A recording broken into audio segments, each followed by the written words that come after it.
सरप्रस्त साबका मंत्री पंजाब सरदार बिक्रम सिंह जी मजीठिया साहिब, और सत्कारयोग सरदार हरमीत सिंह जी संधू साबका चीफ पार्लीमेंट सैकटरी, सरदार मनजीत सिंह जी मन्ना जी, तुहाडे सारियां दे हरमन प्यारे साबका CPS सरदार साडे अलविंदरपाल सिंह जी पखोगे साहब सीनियर मीत प्रधान अते सरदार गुरबचन सिंह जी करमूवाला साहब जनरल सकत्तर श्रोमणी कमेटी, बहुत सत्कारयोग मेरी भैन जिला तरनतारन दे इस्त्री विंग दे प्रधान साहब बीबी रुपिंदर कौर जी ब्रह्मपुरा जी, जहांगीर जी ते सारे वीरों भैनों भराओ नौजवानों, इस नगर के बहुत ही सत्कारयोग पतवंते सज्जन सरदार लखा सिंह के गृह विखे असीं सारे इकट्ठे हुए हैं।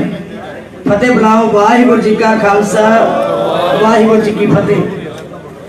जो पंचायत चुननी होवे असीं बड़ा सोच समझ के फैसला लेने हैं कि केड़ा सरपंच चुनिए, केड़ी पंचायत चुनिए जिहड़ा साडा विकास कर सके, जिहदे कोल असीं आराम नाल अपनी फरियाद रख सकीए, जिहदे कोल सानूं कुछ आसां होण कि साढ़े दुख तकलीफ में हाजिर हो सके। इस तरह जो MLA चुनना होवे उदों असीं देखते हैं कि केड़ी पार्टी का वो नेता होवे, केड़ी पार्टी का संबंध होवे, केड़ी सरकार वड्डी पंचायत की चोण है। देश की पार्लीमेंट एक वड्डी पंचायत है जिहदे विच 543 MP चुन के जाने, और इस पंजाब दे विचों तुसीं 13 चुन के भेजने हैं। उन्होंने 13 दे विचों सब तो वध जे महत्वपूर्ण कोई हल्का समझा जाता है तो लोक सभा खडूर साहब हल्का जिहड़ा उन्होंने पंथक तौर के उत्ते लोग सोचते हैं कि इन्हां दा पार्टी प्रति कितनी वफादारी, कितनी प्यार, कितना श्रद्धा ते कितना तुसीं पार्टी दे विच संघर्ष किया, कितनी तुसीं इहनूं मजबूती दित्ती, कितनियां कुर्बानियां कीतियां। ये तुहाडे उत्ते अज पंजाब नहीं, हिंदुस्तान नहीं, दुनिया भर के लोकां दी नज़र लगी है कि तुसीं किस तरह का फैसला करते हो, की सोच है तुहाडी। इस वोटां दे विचों तुहाडी विचारधारा निकलनी है, तुहाडी सोच का प्रगटावा होना। मेरे वीरो, पिछे तुसीं सरकार बनाई, सरदार प्रकाश सिंह जी बादल मुख्यमंत्री बने, सरदार सुखबीर सिंह जी बादल उप मुख्यमंत्री बने, सरदार बिक्रम सिंह जी मजीठिया साहब तुहाडे कोल बैठे हैं, और उस सरकार ने जो तुहाडा विकास किया वो दुनिया के सामने एक नमूने की जी विकास की गल आई है। चारे पासे हर शहर नूं 4 लेन सड़कां, 6 लेन सड़कां, बड़े बड़े फ्लाईओवर, ब्रिज, ये सारा कुछ तुसीं सामने देख रहे हो। जे बिजली 24 घंटे दी सरदार प्रकाश सिंह जी बादल की देन है, जे सरप्लस बिजली की सरदार सुखबीर सिंह जी बादल की दूरंदेशी की देन है, जे अज ਵੱਖ-ਵੱਖ ਥਾਵਾਂ ਦੇ ਉੱਤੇ एयरपोर्ट बने ਜਾਂ थर्मल प्लांट बने, ये सारा कुछ क्यों होया कि सरदार प्रकाश सिंह जी बादल का तुहाडे नाल सत्कार ते प्यार ही इन्ना पंजाब के लोगों नाल कि वो चाहते हैं कि मेरा एक सवाल जिहड़ा है वो पंजाब के लोगों वास्ते लग जाए। मेरे वीरो, ये मैं विकास दी गल्लां बहुतियां ना करा क्योंकि तुहानूं सारिआं नूं इस गल का एहसास है कि जे भी स्कीम कोई गरीबां लई भी बनाई, भावें आटे दाल की स्कीम सी, भावें शगन स्कीम सी, हर चीज जी है वो सरदार प्रकाश सिंह बादल की सरकार सानू प्राप्त हुई। उस तो बाद जे अज कांग्रेस सरकार देखते हैं, बाकी गल्लां छड्ड दो, उन्हें तुहाडा तो विश्वासघात किया ही, तुहाडा धोखा किया ही है, लेकिन जो गुटका साहब फड़ के लोगों के विच गल कही सी, विश्वास दवाया सी, गुटका साहब की सौं खाधी सी कि मैं कर्जा माफ कर दूं, मैं सारे पंजाब चो नशे खत्म कर दूं, मैं 55 लाख परिवारों के एक घर च एक नौकरी दूं, मैं 15,000 की बजाय 52,000 शगन दूं, मैं आटे दाल के नाल खंड घ्यो पत्ती भी दूं, बहुत सारिया गल्लां कहियां, लेकिन अज एक भी गल शुरू तक नहीं की। इतों आप हिसाब लाइए कि जिहड़ा व्यक्ति बाणी का नहीं हो सकता, जिहड़ा व्यक्ति गुरु नाल झूठ बोल सकता है, वो साडा कित्थों सका हो सकता है। सो मेरे वीरों, मेरी बेनती है, मैं बहुत लंबे भाषण नहीं देने क्योंकि सारे को सत्कारयोग शख्सियत जिन्हें तुहानूं सारिया पक्षां तो जाणू करवाउणा, पर एक बेनती जरूर करांगी कि जे तुसीं माझे की धरती तो एक महान जरनैल अपनी धी नूं जिता के बठिंडे तो भेजा ते उसने तुहाडे विच इन्ना तुहाडा एक इन्ना सुकून दिता, तुहानू इन्ना इंसाफ दवाया कि जे 84 के कतलेआम की गल किसी ने की है ते साडी भैन बीबा हरसिमरत कौर बादल ने की है। ये सारा तुहानू चाहता है क्योंकि तुहाडी धी ने की, तुहाडी भैन ने की और तुसी उन्होंने हमेशा ही सत्कार दिंदे हो। उन्हें जाके जे 84 के कातल जिहड़ी अज मेहनत सी बीबा हरसिमरत कौर बादल ने रखी, उन्हां कानूनां नूं उन्हां पॉलिसी नूं पूरा ठीक करने में उन्होंने जतन किए तां किते जाके करतारपुर साहब का लंघा भी खुलिया और सिख कौम की अरदास जिहड़ी सी चिरां तो चलती आ रही वो पूरी हुई। सो वीरो जे किते GST लग गया गुरु धामां दे उत्ते, गुरु के लंगरां दे उत्ते, उसे वेले बीबा हरसिमरत कौर बादल जी ने उत्ते आवाज बुलंद की। केवल साडे सिखां दे गुरधामां तो नहीं सगा ये भी कर दिता सारे गुरधाम सारे भावे किसी धर्म के धार्मिक स्थान हो सारे लंगर तो GST माफ कराती। मेरे कहने तो भाव ये जे किते सिखां में विचकरा होया, जे किते किसी स्टेट विच होया ते आवाज जे बुलंद की है तो श्रोमणी अकाली दल साडी मां पार्टी है जिहड़ी सानू सदा ही बहुत बड़ा विकास भी दिंदी है, सानू सुविधावां भी दिंदी है। पर अफसोस है अज वही ताकत महसूस करके वो सानू श्रोमणी अकाली दल नूं कमजोर करना चाहते हैं। परंतु सानू तुहाडे ते माण है कि तुसी कभी भी अपनी पार्टी नूं कमजोर नहीं होण दोगे और तुसी आज जिन्ने योधे बन के लगे हो खडूर साहब दे इस हलके दे विच मेरा ख्याल है कि बाकी हलके नालों भी आज बहुत बड़ा तुसी जोश ते सत्कार दे नाल इस पार्टी विच अपनी भूमिका निभा रहे हो। मैं आप जी निमरता से बेनती करांगी कि मैं तुहाडी निमानी जी सेवक है, तुसी कृपा की है, एक धार्मिक स्थान की सेवादार है और उस सेवा करदिया पार्टी वालों बड़े बड़े मान मिले। कभी सेवादार वजों श्रोमणी कमेटी सेवा की, कभी पार्टी विच MLA मिनिस्टर की सेवा की, लेकिन अपनी कुर्सी के नाल इंसाफ करा ये मेरी हमेशा ही पहल रही है। अज भी मैं तुहाडे नाल प्रॉमिस करती है तुसी सेवा दोगे झोली च पाओगे, तुहाडे नाल हर वेले खड़ी होके तुहाडी हर सेवा च हाजिर होके जो तुहाडी मुश्किल होवे ए मेरे वीर बैठे है जो ये प्लानिंग बनाउण मैनू नाल लेके जाण। श्रोमणी अकाली दल दा मान, नौजवानों की शान, मेरी मुराद है सरदार बिक्रम सिंह जी मजीठिया दे। आओ उन्होंने सत्कार वजों जंकारा बुलंद करिए, बोले सोनिहार। श्रोमणी अकाली दल, श्रोमणी अकाली दल, सरदार प्रकाश सिंह बादल, सरदार सुखबीर सिंह बादल, सरदार बिक्रम सिंह मजीठिया, बोले सोनिहार।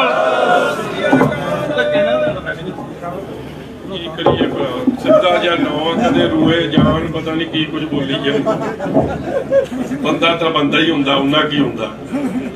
बहुत ही सत्कारयोग सरदार रतन सिंह जी दे गृह विखे उन्हां दे सुपुत्र सरदार लखबीर सिंह जी उरी ते उन्हां दे साथी साहिबाना दे इस आमद उत्ते इत्थे उपस्थित श्रोमणी अकाली दल दे खडूर साहब दे साडे सत्कारयोग कैंडीडेट बीबी जगीर कौर जी, बहुत ही सत्कारयोग साहब करमूवाला जी, श्रोमणी अकाली दल दे सारे जुम्मेवार सज्जन पंच सरपंच साहिबान, मेरे नौजवान वीरों, गज वज के फतेह प्रवान करनी। वाहिगुरु जी का खालसा, वाहिगुरु जी की फतेह।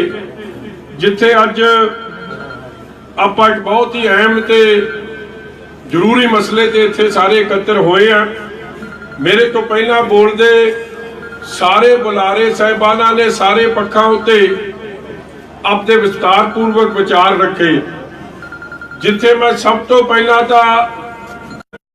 योग ने सारी जुम्मेवार सज्जन बुजुर्ग, मगर मैं समझता है कि जिन्हों ने वड्डे वड्डे भाषण किए होण, अज थोड़ा जा जिक्र हरमीत सिंह जी करके गए आ, कालियां भेडां का जिक्र किया होवे जां क्या होवे कि जात नालों जमात वड्डी है, ते अज जद समा आया होवे ते अपने केवल अपने मुंडे ते अपने खातर ये सारियां गल्लां भुल के श्रोमणी अकाली दल नूं कमजोर करन दी जिहड़ी कोशिश कर रहे सन, ਭਰਾਵੋ ਅੱਜ ਉਹਨਾਂ ਦਾ ਇੱਕ ਤਰੀਕੇ ਦਾ ਹਲਕੇ ਚੋਂ ਸਫਾਇਆ ਹੋਣ ਦੇ ਵਾਸਤੇ ਮੈਂ ਤੁਹਾਡਾ ਧੰਨਵਾਦ ਕਰਦਾ ਤੇ ਤੁਹਾਨੂੰ ਵਧਾਈ ਦਿੰਦਾ।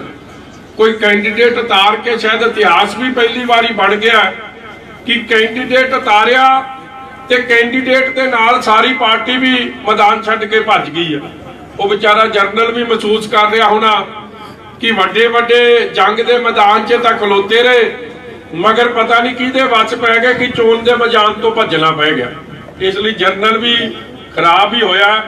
ਮਗਰ ਮੈਂ ਜਰਨਲ ਸਾਹਿਬ ਨੂੰ ਕਹੂੰਗਾ ਕਿ ਜਿਹੜਾ ਆਲਾ ਦੁਆਲਾ ਉਹਨੂੰ ਵੇਖ ਲਈਦਾ, ਵਿਚਾਰ ਲਈਦਾ, ਡੰਗਾਈ 'ਚ ਚਲੇ ਜਾਈਦਾ, ਫੇਰ ਕਿਤੇ ਸਾਂਝਾ ਪਾਈਦੀਆਂ ਨੇ। ਜਦੋਂ ਅੰਗਰੇਜ਼ੀ ਦਾ ਲਫ਼ਜ਼ ਹੈ, ਜਦ ਮਾੜੀ ਸੰਗਤ 'ਚ ਪੈ ਜਾਓ ਜਾਂ ਬੈਡ ਕੰਪਨੀ 'ਚ ਪੈ ਜਾਓ ਤੇ ਫਿਰ ਉਹਦੇ ਸਿੱਟੇ ਇਹ ਜੇ ਖਤਰਨਾਕ ਨਿਕਲਦੇ ਆ। ਮੈਂ ਬਿਆਨ ਪੜ੍ਹ ਰਿਹਾ ਸਾਂ ਕਿ ਅਸੀਂ ਜੀ ਕੈਂਡੀਡੇਟ ਉਤਾਰਤਾ, ਅਸੀਂ ਪਿੱਛੇ ਨਹੀਂ ਹਟਣਾ। ਨਾਉ ਤਾਂ ਰੱਖ ਲਿਆ ਟਕਸਾਲੀ ਤੇ ਕੰਮ ਕੀਤੇ ਸਾਰੇ ਜਾਲੀ, ਕੋਈ ਕੰਮ ਕੀਤਾ ਨਹੀਂ ਹੋ ਜਾ। ਦੇਖੋ ਆਪ ਲੜਦੇ, ਜਰਨੈਲ ਦਾ ਕੰਮ ਕੀ ਹੁੰਦਾ, ਅੱਗੇ ਉਹ ਲੜਾਈ ਲੜਦੀ, ਤਗੜੇ ਹੋ ਕੇ ਲੜਦੀ। ਪਹਿਲਾਂ ਚੋਣ ਮੈਦਾਨ ਛੱਡ ਕੇ ਆਪ ਭੱਜੇ। ਨਹੀਂ ਤਾਂ ਗੁੱਸਾ ਨਾ ਕਰ ਦਿਓ ਜੀ, ਇੱਥੇ ਕੋਈ ਮੈਨੂੰ ਪਤਾ, ਜਦੋਂ ਪਤਾ ਹੋਵੇ ਨਾ ਇਹ ਜੇ ਲੀਡਰ ਇਹ ਸਾਰੇ ਸਤਿਕਾਰਯੋਗ ਨੇ, ਮਗਰ ਮੈਂ ਅਸਲੀਅਤ ਕਹਿਣ ਤੋਂ ਕਦੇ ਗਰੇਜ ਨਹੀਂ ਕਰਦਾ। ਜਦੋਂ ਤਾਂ ਪਤਾ ਸੀ ਕਿ ਹੁਣ ਚੇਅਰਮੈਨੀਆਂ ਮਿਲਣੀਆਂ, ਵਜ਼ੀਰੀਆਂ ਮਿਲਣੀਆਂ, ਉਦੋਂ ਤਾਂ ਆਪ ਅੱਗੇ ਹੋ ਜਾਂਦੇ ਸੀ। ਜਾਂ ਉਹ ਕੀ ਨਾਂ ਜੀ ਮੁੰਡੇ ਦਾ ਆਪਣੇ ਦਾ ਮੁੰਸ਼ੀ, ਕਹਿੰਦੀ ਪੂਰਾ ਨਾਂ ਕੀ ਜੀ, ਰਵਿੰਦਰ, ਉਹਨੂੰ ਮੁੰਸ਼ੀ ਆਖ ਦਿੰਦੇ ਲੋਕ ਕਿਉਂਕਿ ਥੋੜਾ ਕਰ ਦਿੰਦਾ ਹੁੰਦਾ ਉਹ ਜਿਹੇ ਕੰਮ, ਮਗਰ ਉਦੋਂ ਉਹਨੂੰ ਅੱਗੇ ਕਰ ਦਿੰਦੇ ਹੁੰਦੇ ਸੀ। ਤੇ ਉਹ ਤੋਂ ਬਾਅਦ ਕਿੰਨੀਆਂ ਚੇਅਰਮੈਨੀਆਂ ਜਦੋਂ ਬਾਲ ਸਾਹਿਬ ਨੇ ਵਜ਼ੀਰੀਆਂ ਦਿੱਤੀਆਂ, ਚੇਅਰਮੈਨੀਆਂ ਜਿਹੜੀਆਂ ਕੋਆਪਰੇਟਿਵ ਦੀਆਂ ਜਾਂ ਦਿੱਤੀਆਂ ਤੇ ਕਿਤੇ ਵਰਕਰ ਨੂੰ ਤਾਂ ਟਾਵੇਂ ਨੂੰ ਮਿਲੀਆਂ, ਬਾਕੀ ਸਾਰਾ ਪਰਿਵਾਰ ਤੇ ਉਹਨਾਂ ਨੇ ਦਿੱਤੀਆਂ। ਚਲੋ ਉਹਨਾਂ ਦੀ ਮਰਜ਼ੀ ਸੀ। ਬਾਲ ਸਾਹਿਬ ਨੇ ਕਦੇ ਇਸ ਗੱਲ ਤੇ ਕੋਈ ਜ਼ਿਆਦਾ ਕਿੰਤੂ ਪਰੰਤੂ ਨਹੀਂ ਕੀਤਾ, ਮਹਿਸੂਸ ਜ਼ਰੂਰ ਕਰਦੇ ਸਨ। ਔਰ ਮੈਂ ਅੱਜ ਮਹਿਸੂਸ ਕਰਦਾ ਕਿ ਹੁਣ ਜਦ ਵੇਖਿਆ ਕਿ ਕੰਮ ਬਣਨਾ ਨਹੀਂ ਸੀ ਤੇ ਫਿਰ ਲਿਆ ਕੇ ਉਹ ਜਰਨੈਲ ਨੂੰ ਫਸਾਤਾ। ਇੱਥੇ ਜਰਨੈਲ ਨੂੰ ਤਾਂ ਪੁੱਛ ਲਓ ਬਾਣੀਆਂ ਪਿੰਡ ਕਿੱਥੇ ਆ, ਜਾਂ ਉਹਨੂੰ ਪੁੱਛ ਲਓ ਕਿ ਬੰਟੋਆ ਕਿੱਥੇ ਆ, ਉਹਨੂੰ ਰਾਹ ਦਾ ਨਹੀਂ ਪਤਾ ਲੱਗਣਾ। ਜਰਨੈਲ ਦਾ ਇਹ ਜਿਹਾ ਸੀ। ਮਗਰ ਜਰਨੈਲ ਵੀ ਅੱਜ ਵੇਖਦਾ ਹੋਣਾ ਕਿ ਇਹਨੇ ਫੀਤੇ ਤੇ ਰਣ ਦੇ ਮੈਦਾਨ 'ਚ ਨਹੀਂ ਲੱਥੇ ਜਿਹੜੇ ਫੀਤੇ ਇਹਨਾਂ ਨੇ ਜਾਲੀਆਂ ਨੇ 1 ਮਿੰਟ 'ਚ ਹੀ ਲਵਾਤੇ। ਜਰਨੈਲ ਦੀ ਵੀ ਬੜੀ ਵੱਡੀ ਬੇਇੱਜ਼ਤੀ ਹੋਈ ਹੈ। ਨਹੀਂ ਤਾਂ ਜਰਨੈਲ ਤਾਂ ਭਾਵੇਂ ਦੁਨੀਆ ਇੱਧਰ ਦੀ ਉੱਧਰ ਹੋ ਜਾਏ, ਜਰਨੈਲ ਬੰਦੇ ਖਲੋਤੇ ਰਹਿੰਦੇ। ਮਗਰ ਚਲੋ ਰੱਬ ਉਹਨਾਂ ਨੂੰ ਵੀ ਸਮਤ ਬਖਸ਼ੇ ਜੀ। ਮੈਂ ਤਾਂ ਉਹਨਾਂ ਦੇ ਵੀ ਭਲੇ ਦੀ ਅਰਦਾਸ ਕਰਦਾ। ਆਪਣੇ ਤਾਂ ਸਾਰਿਆਂ ਦਾ ਕੰਮ ਹੈ, ਗੁਰੂ ਸਾਹਿਬ ਦੇ ਚਰਨਾਂ 'ਚ ਆਪਾਂ ਰੋਜ਼ ਦੀ ਅਰਦਾਸ ਕਰਦੇ ਆ, ਨਾਨਕ ਨਾਮ ਚੜ੍ਹਦੀ ਕਲਾ ਤੇਰੇ ਭਾਣੇ ਸਰਬੱਤ ਦਾ ਭਲਾ। ਜਿਹੜੇ ਮੌਕਾ ਪ੍ਰਸਤੀ ਰਾਜਨੀਤੀ ਕਰਦੇ ਸਨ, ਅੱਜ ਸੱਚੇ ਪਾਤਸ਼ਾਹ ਉਹਨਾਂ ਨੂੰ ਵੀ ਸਮਤ ਬਖਸ਼ਣ, ਕਿਉਂਕਿ ਜਿੱਤ ਤਾਂ ਭਰਾਵੋ ਸੱਚਾਈ ਦੀ ਹੁੰਦੀ ਹੈ। ਇੱਕ ਮੈਂ ਦੂਜੀ ਗੱਲ ਕਰਦਾ, ਇੱਥੇ ਕਾਂਗਰਸੀ ਵੀਰ ਆਉਂਦੇ ਆ, ਉਹ ਜਿਹੜਾ ਕੈਂਡੀਡੇਟ ਦਿੱਤਾ ਹੈ ਉਹਦਾ ਪਿਛੋਕੜ ਤਾਂ ਮੇਰੇ ਤੋਂ ਬਿਹਤਰ ਤੁਸੀਂ ਜਾਣਦੇ। ਥੋੜਾ ਧਿਆਨ ਤਿਉਨ ਰੱਖਿਓ। ਇਹ ਵਧੀਆ ਕੋਠੀ ਵੇਖ ਕੇ ਜਾਂ ਕੋਈ ਪੈਲੀ ਬੰਨਾ ਵੇਖ ਕੇ ਤਿੰਨੇ ਭਰਾ ਬੇਈਮਾਨ ਹੋ ਜਾਂਦੇ ਜਿਹੜੇ ਖਲੋਤੇ ਆ। ਮੈਂ ਤਾਂ ਉਹਨਾਂ ਦੀ ਰਗ ਰਗ ਨਾਲ ਵਾਕਫੀਅਤ ਰੱਖਦਾ। ਉਹ ਕਿੱਥੋਂ ਚੱਲੇ ਸੀ ਤੇ ਕਿੱਥੇ ਪਹੁੰਚ ਗਏ ਤੁਸੀਂ ਮੇਰੇ ਤੋਂ ਬਿਹਤਰ ਜਾਣਦੇ ਹੋ। ਮੈਂ ਉਹ 'ਚ ਪੈਣਾ ਨਹੀਂ ਚਾਹੁੰਦਾ।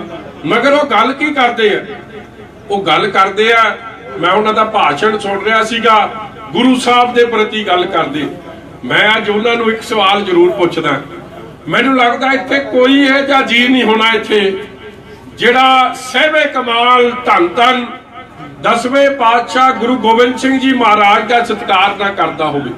ਤੇ ਬਾਲੀ ਦੂਰ ਜਾਣ ਦੀ ਲੋੜ ਨਹੀਂ। ਅੱਜ ਕੱਲ ਤਾਂ ਭਾਵੇਂ ਕੈਪਟਨ ਨੇ ਤਾਂ ਮੋਬਾਈਲ ਨਹੀਂ ਦਿੱਤੇ, ਮਗਰ ਤੁਹਾਡੇ ਬਾਪੂ ਦੇ ਦਿੱਤੇ ਮੋਬਾਈਲ ਤਾਂ ਚੱਲਦੀ ਹੈ ਨਾ, ਉਹਨਾਂ 'ਚ ਫੋਟੋ ਆਉਂਦੀ ਹੈ ਤੇ ਉਹ ਕੱਢ ਕੇ ਵੇਖੋ। ਤਲਵੰਡੀ ਸਾਬੋ ਦੀ ਪਵਿੱਤਰ ਧਰਤੀ ਤੇ ਗੁਟਕਾ ਸਾਹਿਬ ਫੜ ਕੇ ਇਹ ਗੱਲ ਕਹਿ ਦੇਣੀ ਕਿ ਮੈਂ ਗੁਰੂ ਗੋਬਿੰਦ ਸਿੰਘ ਜੀ ਮਹਾਰਾਜ ਦੇ ਚਰਨਾਂ ਦੀ ਸਹੁੰ ਖਾਨਾ। ਤੇ ਜਿਹੜਾ ਗੁਰੂ ਗੋਬਿੰਦ ਸਿੰਘ ਜੀ ਮਹਾਰਾਜ ਦੀ ਚਰਨਾਂ ਦੀ ਸਹੁੰ ਖਾ ਕੇ ਉਹ ਸਹੁੰ ਤੇ ਪੂਰਾ ਨਹੀਂ ਰਿਹਾ, ਜਿਹੜਾ ਗੁਰੂ ਵਾਲਾ ਨਹੀਂ ਬਣਿਆ, ਭਰਾਵੋ ਉਹਨੇ ਕਿਤੇ ਥੋੜਾ ਕਦੇ ਬਣ ਜਾਣਾ। ਅੱਜ ਉਹ ਗੱਲਾਂ ਕਰਦੇ ਆ। ਇਹ 84 ਹਲੇ ਲੋਕਾਂ ਨੂੰ ਭੁੱਲੀ ਨਹੀਂ ਕਿ ਸ੍ਰੀ ਹਰਿਮੰਦਰ ਸਾਹਿਬ ਤੇ ਅਕਾਲ ਤਖਤ ਸਾਹਿਬ ਤੇ ਗੁਰੂ ਅਰਜਨ ਦੇਵ ਜੀ ਮਹਾਰਾਜ ਦੀ ਇਹ ਚੱਪਾ ਚੱਪਾ ਧਰਤੀ ਗੁਰੂ ਅਰਜਨ ਦੇਵ ਜੀ ਮਹਾਰਾਜ ਦਾ ਸਤਿਕਾਰ ਕਰਦੀ ਹੈ।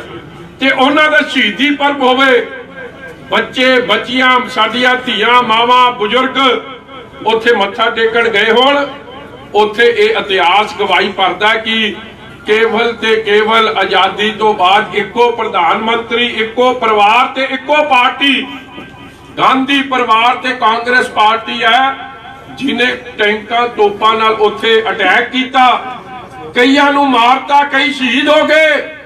ਤੇ ਅੱਜ ਉਹ ਲੋਕ ਗੁਰੂ ਸਾਹਿਬ ਦੀਆਂ ਸੌਂਹਾਂ ਖਾ ਕੇ ਅੱਜ ਲੋਕਾਂ ਨਾਲ ਹਰ ਕਿਤੇ ਵਾਅਦੇ ਤੋਂ ਮੁੱਕਰ ਗਿਆ। ਉਹ ਲੋਕਾਂ ਨੂੰ ਦੱਸਦੇ ਕਿ ਪੰਥਕ ਵਿਚਾਰ ਕੀ ਹੈ। ਭਰਾਵੋ, ਪੰਥ ਨੂੰ ਵੀ ਬਚਾਉਣ ਦੀ ਲੋੜ ਹੈ। ਮੈਂ 2-3 ਬੰਦੇ ਵੇਖਦਾ ਉਹਨਾਂ ਜਿਹੜੀ ਪੰਥਕ ਵਿਚਾਰਾਂ ਰੱਖਦੇ ਆ। ਇੱਕ ਤਾਂ ਕਾਂਗਰਸੀ ਰੱਖਦੇ ਆ ਬੜੀਆਂ ਪੰਥਕ ਵਿਚਾਰਾਂ, ਜਿਨ੍ਹਾਂ ਨੇ ਪੰਥ ਨੂੰ ਜਿੰਨਾ ਢਾਹ ਇੰਦਰਾ ਗਾਂਧੀ ਕਾਂਗਰਸ ਪਰਿਵਾਰ ਨੇ ਪੰਥ ਨੂੰ ਲਾਇਆ, ਸ਼ਾਇਦ ਕਿਸੇ ਨੇ ਲਾਇਆ ਨਹੀਂ, ਮਗਰ ਅੱਜ ਉਹ ਪੰਥਕ ਵਿਚਾਰਾਂ ਰੱਖਣ ਲੱਗ ਪਏ। ਗੁਰੂ ਸਾਹਿਬ ਦੀਆਂ ਸੌਂਹਾਂ ਖਾ ਕੇ ਮੁੱਕਰਨ ਵਾਲੇ ਪੰਥਕ ਵਿਚਾਰਾਂ ਰੱਖਣ ਲੱਗ ਪਏ ਆ। ਜਾਂ ਇੱਕ ਹੋਰ ਇੱਥੇ ਤੁਰਿਆ ਫਿਰਦਾ ਹੈ ਤਾਂ ਪਰ ਗੁੱਸਾ ਨਾ ਕਰ ਦਿਓ, ਮਗਰ ਜਿਹੜਾ ਗੁਰੂ, ਜਿਵੇਂ ਗੁਰੂ ਗੋਬਿੰਦ ਸਿੰਘ ਜੀ ਮਹਾਰਾਜ ਨੇ ਖਾਲਸੇ ਦੇ ਰੂਪ ਨੂੰ ਦੱਸਿਆ ਕਿ ਖਾਲਸਾ ਕਿਹੋ ਜਿਹਾ ਚਾਹੀਦਾ, ਤੇ ਉਹ ਖਾਲਸਾ ਪੰਥ ਦੀ ਗੱਲ ਕਰੇ ਤੇ ਫਿਰ ਸੁਣਨੀ ਵੀ ਬਣਦੀ ਹੈ। ਇੱਕ ਇੱਥੇ ਕੈਂਡੀਡੇਟ ਆਉਂਦਾ, ਉਹ ਬੀਬੀ ਜੀ ਕੋਲੋਂ ਤਾਂ ਮੈਨੂੰ ਲੱਗਦਾ ਕਿੰਨੀ ਵਾਰੀ ਬੀਬੀ ਜੀ ਤੁਹਾਡੇ ਤੋਂ ਇਲੈਕਸ਼ਨ ਤੇ ਹਾਰ ਗਿਆ, 4 ਵਾਰੀ ਲੜਿਆ ਤੁਹਾਡੇ ਖਿਲਾਫ, 3 ਵਾਰੀ ਹਰਿਆ।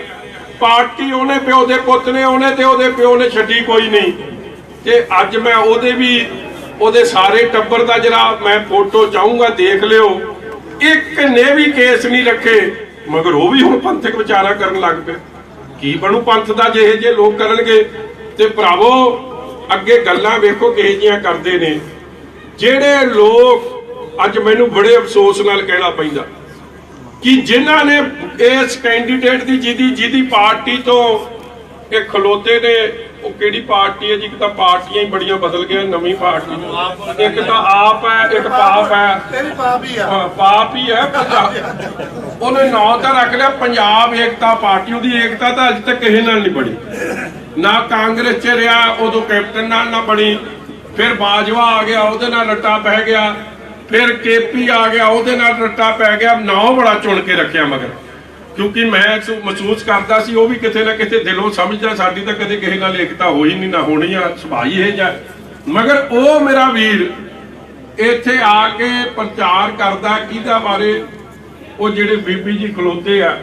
ਮਗਰ ਅੱਜ ਮੇਰਾ ਬੀਬੀ ਜੀ, ਉਹਨਾਂ ਨੂੰ ਸਵਾਲ ਹੈ ਕਿ ਜਦੋਂ ਤੁਹਾਡੇ ਘਰ ਵਾਲਿਆਂ ਦਾ ਯਾਦ ਕਰੋ ਦਿਨ ਬੇਅੰਤ ਸਿੰਘ ਦੇ ਜ਼ਿੰਮੇਵਾਰ ਹੈ ਉਹ ਸਾਰੇ ਕੰਮ ਲਈ, ਤੇ ਬੇਅੰਤ ਸਿੰਘ ਦੇ ਨਾਲ ਇਹ ਰਹਿੰਦਾ ਰਿਹਾ, ਤੇ ਇਹ ਜਾ ਕੇ ਸਮਾਧਾਂ ਤੇ ਉੱਥੇ ਖਹਿਰੇ ਹਰਕੇ ਕਹਿੰਦੇ ਰਹੇ ਕਿ ਬੇਅੰਤ ਸਿੰਘ ਦੀ ਸੋਚ ਤੇ ਪਹਿਰਾ ਦੇਾਂਗੇ ਠੋਕ ਕੇ। ਤੇ ਅੱਜ ਮੈਂ ਤੁਹਾਨੂੰ ਪੁੱਛਦਾ ਕਿ ਅੱਜ ਇਹ ਮੌਕਾ ਪ੍ਰਸਤੀ ਨਹੀਂ ਮੇਰੇ ਵੀਰੋ। ਮੇਰਾ ਕਹਿਣ ਦਾ ਭਾਵ ਹੈ ਕਿ ਇੱਥੇ 2-3-4 ਆਉਂਦੇ ਆ, ਕੇਵਲ ਤੇ ਕੇਵਲ ਉਹਨਾਂ ਦਾ ਇੱਕੋ ਕੰਮ ਰਹਿ ਗਿਆ ਹੁਣ। ਕਿਉਂਕਿ ਮੇਰਾ ਇਹ ਮੰਨਣਾ, ਇਹ ਗੱਲ ਅਸਲੀਅਤ ਦੇ ਹੈ ਕਿ ਇਹ ਜਿੰਨੀਆਂ ਪਾਰਟੀਆਂ ਨੇ, ਆਪ ਹੋ ਗਈ, ਪਾਪ ਹੋ ਗਈ, ਆ ਦੂਜੇ ਤੀਜੇ, ਇਹ ਸਾਰੇ ਕਾਂਗਰਸ ਦੇ ਚਲਾਏ ਚੱਲ ਰਹੇ ਆ। ਇਹਨਾਂ ਦਾ ਮਕਸਦ ਇੱਕੋ ਹੀ ਆ ਕਿ ਲੋਕ ਕਾਂਗਰਸ ਤੋਂ ਔਖੇ ਆ। ਲੋਕਾਂ ਨੇ ਕਾਂਗਰਸ ਕੋਲੋਂ ਹਿਸਾਬ ਮੰਗਣਾ, ਵੋਟਾਂ ਕਾਂਗਰਸ ਦੇ ਉਲਟ ਜਾਣੀਆਂ, ਤੇ ਜੇ ਉਲਟ ਜਾਣੀਆਂ ਉਹਨੂੰ ਵੋਟਾਂ ਅਕਾਲੀ ਦਲ ਨੂੰ ਨਾ ਜਾਣ, ਉਹ ਵੋਟਾਂ 4-5 ਹਿੱਸੇ 'ਚ ਵੰਡੀਆਂ ਜਾਣ, ਤੇ ਉਹਦੇ ਨਾਲ ਕਾਂਗਰਸ ਘੱਟ ਵੋਟਾਂ ਨਾਲ ਹੀ ਕਾਮਯਾਬ ਹੋ ਜੇ। ਇਸ ਲਈ ਭਰਾਵੋ ਬਚ ਜਾਓ ਕਿ ਇਹ ਵੋਟਾਂ ਵੰਡਣ ਦੀ ਸਕੀਮ ਜਿਹੜੇ ਲੜਾਉਂਦੇ ਫਿਰਦੇ ਆ, ਇਹਨਾਂ ਨੇ ਨੁਕਸਾਨ ਇਲਾਕੇ ਦਾ ਕਰਨਾ, ਹੋਰ ਕਿਸੇ ਦਾ ਨਹੀਂ ਕਰਨਾ। ਅੱਜ ਸਾਰੇ ਕਹਿੰਦੇ ਦਿੱਲੀ 'ਚ ਸਰਕਾਰ ਕਿਹਦੀ ਬਣਨੀ ਆ, ਇਹ ਬੱਚੇ ਦੀ ਜ਼ੁਬਾਨ ਤੇ ਚੜਿਆ ਕਿ ਕਾਂਗਰਸ ਦੀ ਨਹੀਂ ਬਣਦੀ। ਅੱਜ ਕਾਂਗਰਸ ਪਾਰਟੀ ਦਾ ਹਾਲ ਵੇਖ ਲਓ ਕੀ ਹੋਇਆ ਦੇਸ਼ 'ਚ। 543 MP ਬਣਦੇ ਸੀ, ਉਹਨਾਂ ਚੋਂ 540 ਕਾਂਗਰਸ ਦੇ ਹੁੰਦੇ ਸਨ, ਤੇ ਹੁਣ ਕਿੱਥੇ ਗਿਣਤੀ ਪਹੁੰਚ ਗਈ 44 ਤੇ। ਕਹਿੰਦੇ ਹੁਣ ਅਮਲਾਂ ਤੇ ਨਵੇੜੇ, ਕਿਸੇ ਨਾਲ ਤੇਰੀ ਜ਼ਾਤ ਪੁੱਛਣੀ। ਅੱਜ ਵੀ ਕਾਂਗਰਸ ਪਾਰਟੀ ਦਾ ਜਿਹੜਾ ਇਲੈਕਸ਼ਨ ਹੋ ਰਹੀ ਆ, ਕੋਈ ਕਹਿੰਦਾ ਜੀ ਹੁਣ 44 ਵੀ ਨਹੀਂ ਰਹਿਣੇ, ਕੋਈ ਕਹਿੰਦਾ ਚਲੋ 50 ਆ ਜਾਣੀਆਂ, ਕੋਈ ਕਹਿੰਦਾ 40 ਆ ਜਾਣੀਆਂ, ਮੈਂ ਕਹਿੰਦਾ 60 ਆ ਜਾਣ। ਮਗਰ 60 ਵਾਲਿਆਂ ਦੀ ਸਰਕਾਰ ਨਹੀਂ ਦਿੱਲੀ 'ਚ ਬਣਨੀ। ਸਾਰੇ ਕਹਿੰਦੇ ਸਰਕਾਰ ਦਿੱਲੀ 'ਚ NDA ਦੀ ਬਣਨੀ ਹੈ, ਤੇ ਉਹਦੇ 'ਚ ਚੰਗਾ ਹੋਊਗਾ ਜੇ ਤੁਸੀਂ ਕੋਈ ਹਿੰਮਤੀ ਆਪ ਦਾ ਕੈਂਡੀਡੇਟ ਭੇਜੋਗੇ। ਤੇ ਨਹੀਂ ਪਤਾ, ਉੱਥੇ ਬੜਾ ਵੇਖ ਕੇ ਬੋਲਣਾ ਪੈਂਦਾ। ਮੈਂ ਵੇਖ ਕੇ ਬੋਲ ਲਿਓ, ਵੈਸੇ ਤਾਂ ਬੋਲਣ 'ਚ ਤਾਂ ਹੁਸ਼ਿਆਰ ਸੀ, ਮਗਰ ਪਤਾ ਨਹੀਂ ਕੀ ਗੱਲ ਹੋਈ, ਉੱਥੇ ਨਹੀਂ ਬੋਲਦੇ ਸੀ। ਉੱਥੇ ਜਿਵੇਂ ਕਈ ਲੀਡਰ ਗਏ, ਉਹਨਾਂ ਨੇ ਆਪਦੇ ਇਲਾਕਿਆਂ ਦੀ ਗੱਲ ਚੁੱਕੀ, ਮਗਰ ਨਾ ਤਾਂ ਉੱਥੇ ਕਦੇ ਤਰਨਤਾਰਨ ਸਾਹਿਬ ਦੀ ਆਵਾਜ਼ ਮੈਂ ਸੁਣੀ, ਨਾ ਕਦੇ ਤਾਰਾਂ ਤੋਂ ਪਾਰ ਵਾਲਿਆਂ ਦੀ ਆਵਾਜ਼ ਮੈਂ ਸੁਣੀ, ਨਾ ਮੈਂ ਉੱਥੇ ਕਦੇ ਖਡੂਰ ਸਾਹਿਬ ਦੀ ਗੱਲ ਸੁਣੀ, ਨਾ ਮੈਂ ਕਦੇ ਉੱਥੇ ਬਾਬਾ ਬਕਾਲਾ ਸਾਹਿਬ ਦਾ ਜ਼ਿਕਰ ਹੁੰਦੇ ਸੁਣਿਆ। ਤੇ ਭਰਾਵੋ ਅਖੀਰ 'ਚ ਨੁਕਸਾਨ ਕਿਹਦਾ ਹੋਇਆ? ਉਹ ਇਲਾਕੇ ਦਾ ਹੋਇਆ। ਮੈਂ ਹਮੇਸ਼ਾ ਹੀ ਗੱਲ ਕਹਿੰਦਾ, ਵਕੀਲ ਤਗੜਾ ਹੋਵੇ ਮਾੜੇ ਕੇਸ ਨੂੰ ਜਿਤਾ ਦਿੰਦਾ, ਤੇ ਵਕੀਲ ਮਾੜਾ ਹੋਵੇ ਜਿੱਤੇ ਹੋਏ ਕੇਸ ਨੂੰ ਵੀ ਹਰਾ ਦਿੰਦਾ, ਤੇ ਬੰਦਿਆਂ ਨੂੰ ਉਮਰ ਕੈਦ ਵੀ ਕਰਾ ਦਿੰਦਾ। ਕੰਮ ਕੁਝ ਇਹੋ ਜਿਹਾ ਹੀ ਬਣਿਆ ਸਾਡੇ ਇਲਾਕੇ ਨਾਲ।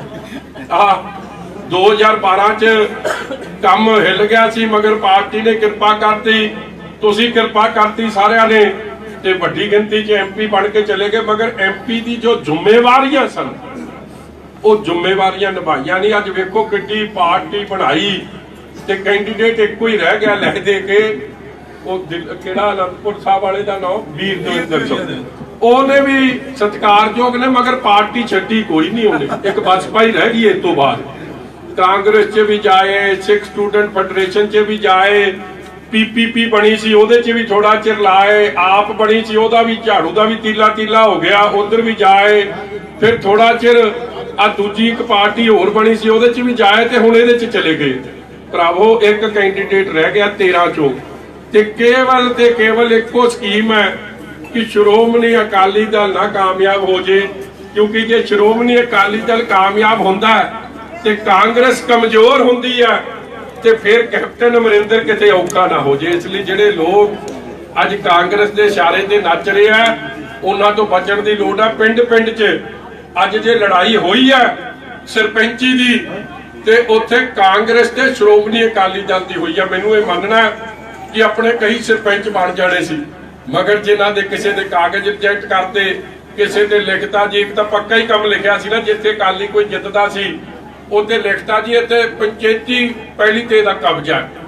5000 ਕਾਗਜ਼ ਉਡਾਤੇ, 27000 ਮੈਂਬਰ ਪੰਚਾਇਤੀ ਦੇ ਕਾਗਜ਼ ਉਡਾਤੇ, ਮਗਰ ਫੇਰ ਵੀ ਤੁਸੀਂ ਹਿੰਮਤੀ ਨਿਕਲੇ, ਜਿਹੜਾ ਤੁਸੀਂ ਫੇਰ ਲੜਾਈ ਲੜ ਕੇ ਕਈ ਜਗ੍ਹਾ ਤੋਂ ਤੁਸੀਂ ਜਿੱਤ ਹਾਸਲ ਕੀਤੀ। ਇਸ ਲਈ ਮੇਰੀ ਆ ਬੀਬੀ ਜੀ ਇੱਥੇ ਬੈਠੇ ਆ, ਟੋਨੀ ਜੀ ਦੇ ਘਰ ਦੇ, ਇਹ ਵੀ ਜ਼ਿਲ੍ਹਾ ਪ੍ਰੀਸ਼ਦ ਤਗੜੇ ਹੋ ਕੇ ਜਿੱਤ ਕੇ ਆਏ, ਤੇ ਅੱਜ ਮੈਨੂੰ ਖੁਸ਼ੀ ਆ, ਭਾਵੇਂ ਪੱਖੋਕੇ ਸਾਹਿਬ ਨੇ, ਭਾਵੇਂ ਟੋਨੀ ਜੀ ਨੇ, ਇਹਨਾਂ ਨੇ ਪੰਥ ਦਾ ਜਿਹੜਾ ਪੱਲਾ ਉਹ ਨਹੀਂ ਛੱਡਿਆ।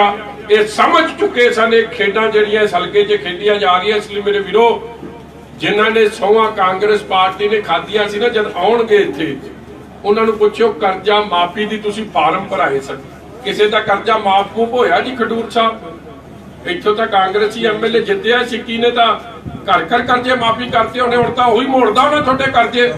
ਤੁਸੀਂ ਮੋੜਦੇ ਹੋ ਕਿ ਸਿੱਕੀ ਮੋੜਦਾ? ਆੜਤੀਏ ਦਾ ਕਰਜ਼ ਕੌਣ ਮੋੜਦਾ? ਬੈਂਕ ਦਾ ਕਰਜ਼ ਕੌਣ ਮੋੜਦਾ? ਕੋਆਪਰੇਟਿਵ ਦਾ ਕਰਜ਼ਾ ਤੁਸੀਂ ਮੋੜਦੇ ਹੋ ਕਿ ਸਿੱਕੀ ਮੋੜ ਦਿੰਦਾ? ਦੱਸੋ, ਬੋਲਦੇ ਨਹੀਂ ਕੁਝ ਤੁਹਾਡੇ ਚੋਂ। ਸਿੱਕੀ ਦੇ ਦਰਸ਼ਨ ਹੁੰਦੇ ਕਿ ਉਹ ਵੀ ਨਹੀਂ ਹੁੰਦੇ? ਹਾਂਜੀ, ਜੇ ਦੁੱਧ ਤਾਂ ਕਿੱਥੋਂ ਮਿਲਣਾ ਜਦੋਂ ਦਰਸ਼ਨ ਹੀ ਨਹੀਂ ਹੁੰਦੇ?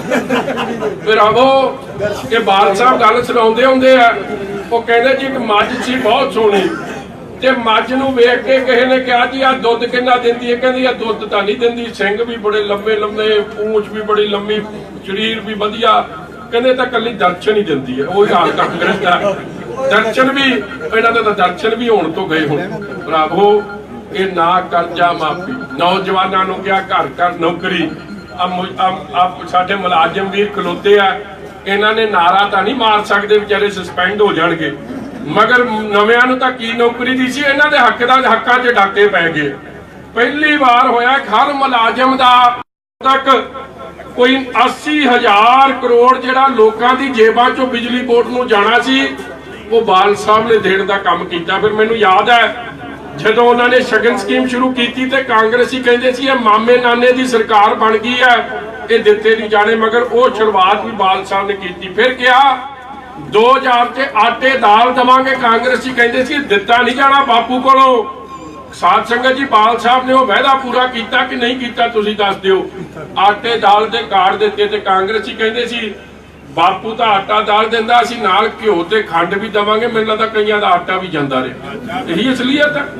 ਤੇ ਇਸੇ ਤਰ੍ਹਾਂ ਪੈਨਸ਼ਨ ਦੀ ਗੱਲ ਕਹਿ ਲਓ, ਨੌਜਵਾਨਾਂ ਨੂੰ ਵੀ ਕਹਿਤਾ ਘਰ ਘਰ ਨੌਕਰੀ ਦਵਾਂਗੇ, ਮਗਰ ਮੁਲਾਜ਼ਮਾਂ ਨਾਲ ਜਿਹੜੀ ਹੋਈ ਤਾਂ ਕਿਸੇ ਨਾਲ ਨਹੀਂ ਹੋਈ।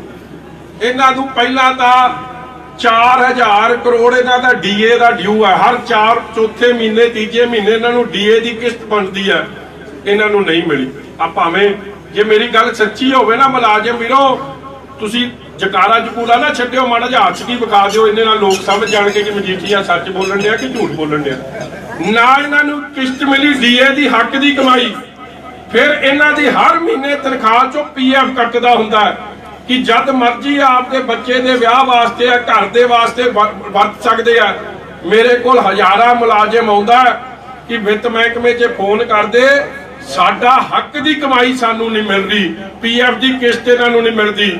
ਫਿਰ ਉਹ ਗੱਲ ਛੱਡੋ, ਇਹਨਾਂ ਨੂੰ ਜਿੱਥੇ ਇਹ ਨਹੀਂ ਮਿਲਿਆ 6ਵਾਂ ਪੇ ਕਮਿਸ਼ਨ ਲਾਗੂ ਹੋਣਾ ਸੀ, ਅੱਜ ਤੱਕ ਜਦ ਇਹਨਾਂ ਦੀ ਤਨਖਾਹਾਂ ਵਧੀਆਂ ਨੇ, ਉਹ ਬਾਲ ਸਾਹਿਬ ਨੇ ਵਧਾਈਆਂ ਨੇ। ਅੱਜ 2.5 ਸਾਲ ਹੋ ਗਏ 6ਵਾਂ ਵਿੱਤ ਕਮਿਸ਼ਨ ਬਹਿ ਕੇ ਇਹਨਾਂ ਦੀ ਤਨਖਾਹਾਂ ਵਧਾਉਣਾ ਹੀ ਸੀਗੀਆਂ, ਮਗਰ ਮੁਲਾਜ਼ਮ ਦੀਆਂ ਤਨਖਾਹਾਂ ਤਾਂ ਕੀ ਵਧੀਆਂ, ਇਹਨਾਂ ਤੇ ਪ੍ਰੋਫੈਸ਼ਨਲ ਟੈਕਸ ਲਾਤਾ, ਜਜ਼ੀਆ ਟੈਕਸ ਲਾਤਾ, ਅੱਗੇ ਇਨਕਮ ਟੈਕਸ ਭਰਦੇ ਆ। ਜਿਵੇਂ ਕਿਸਾਨ ਨੂੰ ਇਨਕਮ ਟੈਕਸ ਨਹੀਂ ਦੇਣਾ ਪੈਂਦਾ, ਮੁਲਾਜ਼ਮ ਇਨਕਮ ਟੈਕਸ ਦਿੰਦਾ ਤੇ ਉਹਦੇ ਉੱਤੇ ਟੈਕਸ ਲਾਤਾ ਹੋਰ ਨਵਾਂ ਜਜ਼ੀਆ। ਹਜ਼ਾਰਾਂ ਕਰੋੜ ਉਹ ਟੈਕਸ ਦੇ ਰੂਪ 'ਚ ਇਹਨਾਂ ਨੇ ਮੁਲਾਜ਼ਮਾਂ ਤੋਂ ਕੱਢ ਲਿਆ। ਆ ਟੀਚਰ ਸਾਹਿਬਾਨ ਸੀ, ਠੀਕ ਹੈ ਕਿ ਨਹੀਂ ਠੀਕ? ਮੈਂ ਗੱਲ ਕਹਿਣਾ, ਮਾੜਾ ਜਿਹਾ ਹੱਸ ਕੇ ਵਿਖਾ ਦਿਓ। ਹੱਸੇ ਤੇ ਕੋਈ ਪਾਬੰਦੀ ਨਹੀਂ, ਤੁਹਾਡੇ ਦਰਦ ਦੀ ਗੱਲ ਕਰਦਾ, ਜੇ ਕੋਈ ਕਰੂ ਤੇ ਕੋਈ ਸੁਣੋ ਨਹੀਂ ਕਰਾਂਗੇ। ਤੇ ਮਾਂ ਤਾਂ ਫਿਰ ਜੇ ਨਿਆਣਾ ਰੋਵੇ ਨਾ ਤੇ ਦੁੱਧ ਵੀ ਨਹੀਂ ਪਿਲਾਉਂਦੀ, ਇਹੀ ਹਾਲਾਤ ਹੈ। ਇਹ ਅਸਲੀਅਤ ਦੀ ਗੱਲ ਹੈ, ਨਵਿਆਂ ਨੂੰ ਤਾਂ ਕੀ ਨੌਕਰੀ ਦੇਣੀ ਸੀ।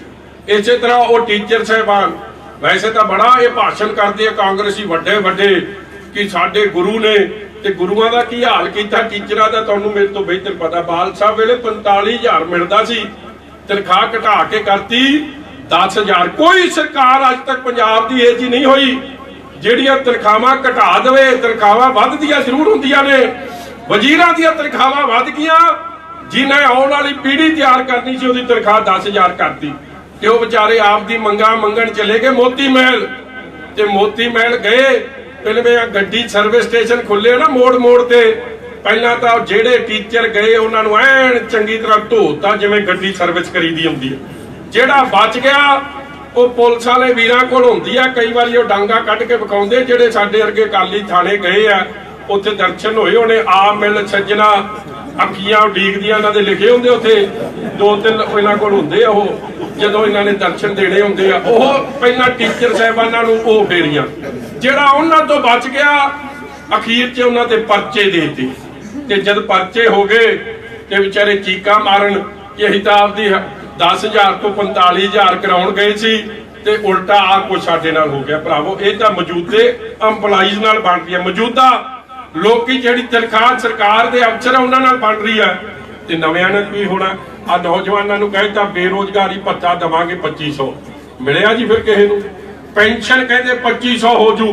ਇੱਕ ਵਾਅਦਾ ਪੂਰਾ ਹੋਇਆ ਹੋਵੇ ਤੇ ਸਹੁੰ ਖਾਦੀ ਸੀ ਗੁਰੂ ਗੋਬਿੰਦ ਸਿੰਘ ਜੀ ਮਹਾਰਾਜ ਦੇ ਚਰਨਾਂ ਦੀ, ਤੇ ਜਿਹੜਾ ਗੁਰੂ ਦਾ ਨਾ ਬਣਿਆ ਹੋਵੇ ਭਰਾਵੋ, ਉਹਨੇ ਤੁਹਾਡਾ ਬਣ ਜਾਣਾ। ਕਦੇ ਕੈਪਟਨ ਅਮਰਿੰਦਰ ਸਿੰਘ ਦੇ ਦਰਸ਼ਨ ਦੁਰਚ, ਉਹ ਵੀ ਦੂਜਾ ਸਿੱਕੀ ਹੈ ਇੱਕ ਤਰੀਕੇ ਦਾ, ਨਾ ਉਹਦੇ ਦਰਸ਼ਨ ਹੋਣ ਤੇ ਨਾ ਉਹਦੇ। ਗੱਲਾਂ ਤਾਂ ਬਹੁਤ ਵੱਡੀਆਂ ਵੱਡੀਆਂ ਕਰਤੀ, ਮਗਰ ਮੈਨੂੰ ਇਸ ਗੱਲ ਦੀ ਤਸੱਲੀ ਹੈ ਕਿ ਅੱਜ ਸ਼੍ਰੀ ਤਰਨਤਾਰਨ ਸਾਹਿਬ ਗੁਰੂ ਅਰਜਨ ਦੇਵ ਜੀ ਮਹਾਰਾਜ ਦੀ ਪਵਿੱਤਰ ਧਰਤੀ ਤੇ ਡਿਵੈਲਪਮੈਂਟ ਜੇ ਹੋਈ, ਅੱਜ ਪਿੰਡਾਂ ਨੂੰ ਪੈਸੇ ਆਏ, ਤੇ 2.5 ਸਾਲ 'ਚ ਕਾਂਗਰਸ ਦੇ ਵੇਲੇ ਇੱਕ ਦੀਵਾਨੀ ਨਹੀਂ ਆਈ, ਮਗਰ ਸਰਦਾਰ ਪ੍ਰਕਾਸ਼ ਸਿੰਘ ਜੀ ਬਾਦਲ ਨੇ ਕਦੀ ਕਮੀ ਨਹੀਂ ਹੋਣ ਦਿੱਤੀ। ਆ ਬਾਬਾ ਬਕਾਲਾ ਸਾਹਿਬ, ਖਡੂਰ ਸਾਹਿਬ, ਗੋਬਿੰਦਵਾਲ ਸਾਹਿਬ, ਆ ਸੜਕਾਂ ਬਣ ਗਈਆਂ, ਬਿਜਲੀ ਘਰ ਬਣ ਗਏ। ਇਹ ਹਾਲਾਤ ਕੀ ਹੋਏ? ਬਾਲ ਸਾਹਿਬ ਨੇ ਤਾਂ ਬੱਤੀ ਆਮੋ ਆਮ ਕਰਤੀ। ਮਾਝੇ ਵਾਲਿਓ, ਮੈਨੂੰ ਤਾਂ ਪਤਾ, ਆਪਾਂ ਤਾਂ ਥੋੜੀ ਕੁੰਡੀ ਕਾਂਡੀ ਵੀ ਬਾਵਾ ਲਾਲ ਉਦੋਂ ਲੱਗ ਜਾਂਦੀ ਹੁੰਦੀ ਸੀ, ਗਲਤੀ ਨਾਲ ਹੀ ਭਾਵੇਂ ਲੱਗ ਜਾਂਦੀ ਸੀ। ਹੁਣ ਲਾ ਕੇ ਵੇਖੇ ਕੋਈ ਕੁੰਡੀ, ਤੇ ਨਾਲ ਇਹ ਜਿਹਾ ਕੁੰਡਾ ਹੁੰਦਾ ਕਿ ਅਗਲਾ ਲੱਕ ਨਹੀਂ ਸਿੱਧਾ ਹੁੰਦਾ 2 ਸਾਲ, ਫਿਰ ਕਿਸੇ ਦਾ ਲੱਖ ਦਾ ਬਿੱਲ ਆਉਂਦਾ, 2 ਲੱਖ ਦਾ ਆਉਂਦਾ। ਤੇ ਮਹਿਸੂਸ ਦੁੱਖ ਇਸ ਗੱਲ ਦਾ, ਮੈਂ ਇਹ ਪੰਜਾਬ ਦੀ ਵਿਧਾਨ ਸਭਾ 'ਚ ਖਲੋ ਕੇ ਗਿਆ ਸੀਗਾ, ਮੈਂ ਕਾਂਗਰਸੀਓ ਤੁਸੀਂ ਬੇਈਮਾਨ ਲੋਕ ਹੋ, ਤੁਸੀਂ ਹਟ ਨਹੀਂ ਸਕਦੇ। ਵਾਰੇ ਸ਼ਾਨਾ ਆਤਾ ਜਾਂਦੀਆਂ ਨੇ, ਭਾਵੇਂ ਕੱਟੀਏ ਪੋਰੀਆਂ ਪੋਰੀਆਂ ਨੂੰ। ਤੁਸੀਂ ਲੋਕਾਂ ਨੂੰ ਇੱਥੇ ਗੱਲ ਕਰਦੇ ਹੋ ਕਿ ਕਿਸਾਨੀ ਦਾ ਅਸੀਂ ਕਰਜ਼ਾ ਮਾਫ ਕਰਤਾ, ਕੋਈ ਮਾਫ ਨਹੀਂ ਕੀਤਾ। 90,000 ਕਰੋੜ ਦਾ ਕਰਜ਼ਾ, 1% ਨੂੰ ਮਾਫੀ ਮਿਲੀ ਹੈ, ਤੇ ਬਾਕੀ ਕਿੱਧਰ ਜਾਣਗੇ? ਤੇ ਮਾਫੀ ਵੀ ਤੁਸੀਂ ਵੇਖੋ ਕਿਵੇਂ ਮਿਲੀ। ਅੱਜ ਹਜ਼ਾਰਾਂ ਕਰੋੜ ਰੁਪਈਆ ਲੋਕਾਂ ਦੀ ਜੇਬਾਂ ਚੋਂ ਕੱਢ ਲਿਆ, ਉਹਨਾਂ ਲੋਕਾਂ ਨੂੰ ਮੋੜਿਆ ਨਹੀਂ ਜਿਨ੍ਹਾਂ ਲੋਕਾਂ ਦੀ ਜੇਬਾਂ ਚੋਂ ਕੱਢ ਲਿਆ। ਮੰਡੀ ਫੀ ਵਧਾਤੀ, RTF ਵਧਾਤਾ, 3000 ਕਰੋੜ ਸਾਲਾਨਾ ਉਹਦਾ ਲੈਣਾ ਸ਼ੁਰੂ ਕਰਤਾ। ਸਭ ਤੋਂ ਮਹਿੰਗੀ ਘਰੇਲੂ ਬੱਤੀ ਕਰਤੀ। ਆ ਪੱਖਾ ਬਾਲੋ ਨਾ ਬਾਲੋ, ਬੱਤੀ ਬਾਲੋ ਨਾ ਬਾਲੋ, ਜੇ ਮੀਟਰ ਲੱਗਿਆ ਤੇ ਤੁਹਾਡੇ ਬਿੱਲ ਪੱਕਾ ਆਉਣਾ, ਤਜਰਬਾ ਕਰ ਲਿਓ। ਪਹਿਲਾਂ ਕਦੇ ਨਹੀਂ ਫਿਕਸ ਚਾਰਜ ਲੱਗਦੇ ਹੁੰਦੇ ਸੀ। 13,000 ਕਰੋੜ ਰੁਪਈਆ 30 ਵਾਰੀ ਬੱਤੀ ਵਧਾਈ, ਉਹ ਪੈਸੇ ਲੋਕਾਂ ਦੀ ਜੇਬਾਂ ਚੋਂ ਕੱਢਣ ਦਾ ਕੰਮ ਕਰ ਲਿਆ। ਸਭ ਤੋਂ ਮਹਿੰਗਾ ਡੀਜ਼ਲ ਤੇ ਪੈਟਰੋਲ, ਹਜ਼ਾਰਾਂ ਕਰੋੜ ਉਹਦੇ ਚੋਂ ਕੱਢ ਲਏ। ਜੇ ਹਿਸਾਬ ਲਾਓ ਤੇ ਕੋਈ ਜਿਹੜਾ ਪ੍ਰੋਫੈਸ਼ਨਲ ਟੈਕਸ ਲਾਇਆ ਜਾਂ ਆਰਟੀਆ ਮੰਡੀ ਫੀ ਲਾਈ ਹੈ, ਸਾਰੀਆਂ ਚੀਜ਼ਾਂ ਲਾਈਆਂ, ਕੋਈ 15-20 ਹਜ਼ਾਰ ਕਰੋੜ ਲੋਕਾਂ ਦੀ ਜੇਬਾਂ ਚੋਂ ਕੱਢਤਾ ਤੇ ਲੋਕਾਂ ਨੂੰ ਮੋੜਿਆ ਕੀ 3000 ਕਰੋੜ। ਤੇ ਵੇਖੋ ਇਹ ਸਿਆਣੇ ਨਹੀਂ ਬੇਈਮਾਨ ਨੇ, ਤੇ ਸਿਆਣੇ ਨਹੀਂ ਤੇ ਫਿਰ ਕੀ ਹੈ, ਇਹ ਜਾਂ ਕੋਲੋਂ ਬਚ ਜੇ। ਹੁਣ ਵੀ ਇਹੀ ਕੁਝ ਕਰਦੇ ਫਿਰਦੇ ਆ। ਜਿੰਨੀ ਪਾਰਟੀਆਂ ਤੁਰੀਆਂ ਫਿਰਦੀਆਂ ਨੇ, ਇਹਨਾਂ ਦਾ ਮਕਸਦ ਹੋਰ ਕੁਝ ਨਹੀਂ, ਇੱਕੋ ਹੈ ਕਿ ਵੋਟ ਸ਼੍ਰੋਮਣੀ ਅਕਾਲੀ ਦਲ ਨੂੰ ਨਾ ਪਵੇ। ਜਿਹੜੇ ਲੋਕ ਕਾਂਗਰਸ ਤੋਂ ਔਖੇ ਆ ਉਹ ਸੱਜੇ ਖੱਬੇ ਪੈ ਜੇ ਤੇ ਫਾਇਦਾ ਕਾਂਗਰਸ ਨੂੰ ਹੋ ਜੇ, ਮਗਰ ਫਿਰ ਨੁਕਸਾਨ ਇਸ ਇਲਾਕੇ ਦਾ ਹੋਣਾ, ਨੁਕਸਾਨ ਇਸ ਧਰਤੀ ਦਾ ਹੋਣਾ। ਕਿਉਂਕਿ ਮੇਰਾ ਮੰਨਣਾ ਬੀਬੀ ਜੀ ਬਣ ਕੇ ਜਾਣਗੇ, ਬੁਲਾਰੇ ਵੀ ਨੇ, ਸਮਝਦੇ ਵੀ ਨੇ, ਤੇ ਦਿੱਲੀ 'ਚ ਸਰਕਾਰ ਮੋਦੀ ਸਾਹਿਬ ਦੀ ਬਣਨੀ ਹੈ ਤੇ ਮੋਦੀ ਕੋਲ ਬਹਿ ਕੇ ਤਾਂ ਕੁਛ ਕਰਾ ਸਕਣਗੇ। ਆ ਜਿਹੜਾ ਚਲੇ ਗਿਆ ਇਹਨੇ ਤਾਂ ਹੁਣ ਵੀ ਔਖੇ ਕਰਨਾ ਤੇ ਬਾਅਦ 'ਚ ਵੀ ਇਹਨਾਂ ਤਿੰਨਾਂ ਭਰਾਵਾਂ ਨੇ ਤੁਹਾਨੂੰ ਔਖੇ ਕਰਨਾ। ਮੈਂ ਤੁਹਾਨੂੰ ਸਪਸ਼ਟ ਜੀ ਗੱਲ, ਮੈਂ ਤਾਂ ਚੰਗੀ ਤਰ੍ਹਾਂ ਜਾਣਦਾ ਇਹਨਾਂ ਨੂੰ।